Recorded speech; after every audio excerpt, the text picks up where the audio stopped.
Pyari Bazaar Wholesale and Retail, Pyari Junction, Padakkancherry. Gifts, arts and craft items, hamper boxes, electric toy vehicle, educational items, traveling and school bags, trolley boxes, office stationery, photo frame നിർമ്മിച്ചു നൽകുന്നു. Pyari Bazaar Wholesale and Retail, Pyari Junction, Padakkancherry. ശുചിത്വത്തിൽ തദ്ദേശ സ്വയംഭരണ സ്ഥാപനങ്ങൾ നേടിയ നേട്ടത്തിനൊത്ത് ആളുകളുടെ മനോഭാവത്തിൽ മാറ്റം വന്നിട്ടില്ലെന്ന് തദ്ദേശ സ്വയംഭരണ എക്സൈസ് വകുപ്പ് മന്ത്രി MP രാജേഷ് ജനകീയ ശുചീകരണ പരിപാടിയുടെ സംസ്ഥാനതല ഉദ്ഘാടനം വടക്കാഞ്ചേരിയിൽ നിർവഹിച്ച് സംസാരിക്കുകയായിരുന്നു അദ്ദേഹം. മാലിന്യമുക്തം നവകേരളം ക്യാമ്പയിന്റെ ഭാഗമായി സംസ്ഥാനത്തെ എല്ലാ പൊതു ഇടങ്ങളും വൃത്തിയായി സൂക്ഷിക്കുക എന്ന ലക്ഷ്യത്തോടെ എല്ലാ മാസവും മൂന്നാമത്തെ ശനിയാഴ്ച പൊതു ഇട ശുചീകരണ ദിവസമായി ആചരിക്കുവാൻ സംസ്ഥാന സർക്കാർ നിർദ്ദേശം നൽകിയിട്ടുണ്ട്. ഇതിന്റെ ഭാഗമായുള്ള പൊതു ഇട ജനകീയ ശുചീകരണ പരിപാടിയുടെ സംസ്ഥാനതല ഉദ്ഘാടനമാണ് വടക്കാഞ്ചേരിയിൽ വെച്ച് ശനിയാഴ്ച രാവിലെ തദ്ദേശ സ്വയംഭരണ എക്സൈസ് വകുപ്പ് മന്ത്രി MP രാജേഷ് നിർവഹിച്ചത്. രാവിലെ 10 മണിയോടെ വടക്കാഞ്ചേരി താലൂക്ക് ഓഫീസ് പരിസരത്ത് ശുചീകരണം നടത്തിക്കൊണ്ടാണ് പരിപാടിയുടെ ഉദ്ഘാടനം മന്ത്രി നിർവഹിച്ചത്. തുടർന്ന് വാദ്യമേളങ്ങളുടെ അകമ്പടിയോടെ ഘോഷയാത്രയായി വടക്കാഞ്ചേരി സർവീസ് സഹകരണ ബാങ്ക് KPN ഹാളിലെത്തി പരിപാടിയുടെ ഔപചാരിക ഉദ്ഘാടനം നിർവഹിച്ചു. ശുചിത്വത്തിൽ തദ്ദേശ സ്വയംഭരണ സ്ഥാപനങ്ങളുടെ നേട്ടത്തിനൊത്ത് ആളുകളുടെ മനോഭാവത്തിൽ മാറ്റം വന്നിട്ടില്ലെന്ന് പരിപാടി ഉദ്ഘാടനം ചെയ്തുകൊണ്ട് മന്ത്രി പറഞ്ഞു. വടക്കാഞ്ചേരി നഗരസഭ ഇക്കാര്യത്തിൽ മാതൃകാപരമായ പ്രവർത്തനമാണ് കാഴ്ചവെക്കുന്നതെന്നും അദ്ദേഹം കൂട്ടിച്ചേർത്തു. കേരളത്തിൽ ശുചിത്വത്തിന്റെ കാര്യത്തിൽ വലിയ മാറ്റമുണ്ടായി. ആ മാറ്റം ദൃശ്യമാണ്, പ്രകടമാണ്. നാട്ടിലാകെ സഞ്ചരിക്കുന്നത് കാണാൻ പറ്റും. അത് ശരിയാണ്, ആ മാറ്റം ഉണ്ടായിട്ടുണ്ട്. പക്ഷേ അതിൽ സന്തോഷിച്ച് തൃപ്തിപ്പെട്ട് ഇരിക്കാറായിട്ടില്ല. കാരണം ഈ മാറ്റം എങ്ങനെ ഉണ്ടായതാണെന്ന് നോക്കണം. മാറ്റം ജനങ്ങളുടെ ആകെ ശീലത്തിലും മനോഭാവത്തിലും ഉണ്ടായ മാറ്റം കൊണ്ടുണ്ടായതല്ല. അതാണ് ഇതിന്റെ പ്രശ്നം. അതുകൊണ്ട് ഇത് സുസ്ഥിരമാക്കാൻ ജോലി ഇനി ഒരുപാട് ചെയ്യണം. പണ്ട് നാട്ടിലോട് ചൊല്ലും പോകാൻ കള്ള് വേറെ കുടിക്കണം. അതുപോലെയാണ് ഇത് സുസ്ഥിരമായി നിലനിർത്തണമെങ്കിൽ പണി വേറെ ചെയ്യണം. കാരണം ഇപ്പോൾ ഒരർത്ഥത്തിൽ നമ്മൾ കുറെ ബലം പ്രയോഗിച്ചുണ്ടാക്കി മാറ്റാൻ സത്യസന്ധമായിട്ട് പറഞ്ഞ അങ്ങനെയല്ലേ.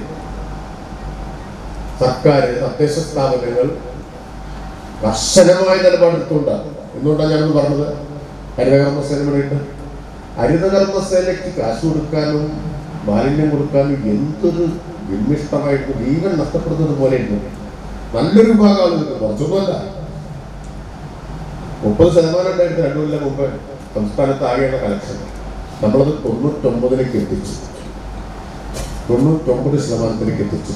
വെറുതെ എത്തിയതല്ല, നിയമ ഭേദഗതി കൊണ്ടുവന്നു. ഹരിതകർമ്മസേനയ്ക്ക് മാലിന്യവും യൂസർ ഫീസും കൊടുത്തില്ലെങ്കിൽ തദ്ദേശ സ്ഥാപനങ്ങളിൽ നിന്ന് യാതൊരു സേവനവും കിട്ടില്ല എന്ന് അസംബ്ലിയിൽ വലിയ തർക്കം പോകുന്നു. ഇത് ഭരണഘടനയുടെ ആർട്ടിക്കിൾ 21 ലംഘനമാണ് എന്നൊക്കെ പറഞ്ഞു. അങ്ങനെയുള്ള വാദങ്ങളൊക്കെ വന്നു. പക്ഷെ ആ നിയമ ഭേദഗതി കൊണ്ടുവന്നു. പിന്നെ ഹരിതകർമ്മസേനയ്ക്ക് മാസമാസം യൂസർ ഫീ കൊടുത്തില്ലെങ്കിൽ പ്രോപ്പർട്ടി ടാക്സിന്റെ വസ്തുനികുതിയുടെ കൂടെ ഫൈനോട് കൂടി ഈടാക്കാം എന്ന വ്യവസ്ഥ കൊണ്ടുവന്നു. ഇങ്ങനെയുള്ള നടപടികൾ സ്വീകരിച്ചപ്പോഴാണ് എന്തുണ്ടായത്? കളക്ഷൻ 99% എത്തി. പ്രധാന കാരണം എന്താണ്?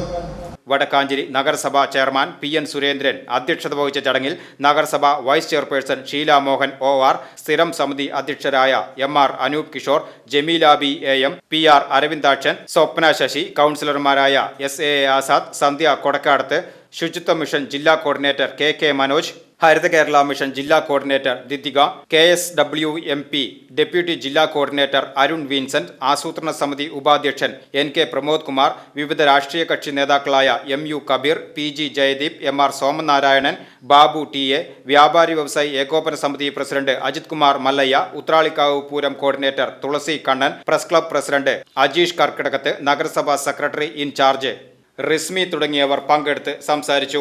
പരിപാടിയിൽ ഹരിതകർമ്മസേന അംഗങ്ങൾ, കുടുംബശ്രീ പ്രവർത്തകർ, ആരോഗ്യ പ്രവർത്തകർ തുടങ്ങി നിരവധി പേർ സംബന്ധിച്ചു. VCV news, Vadakkanchery.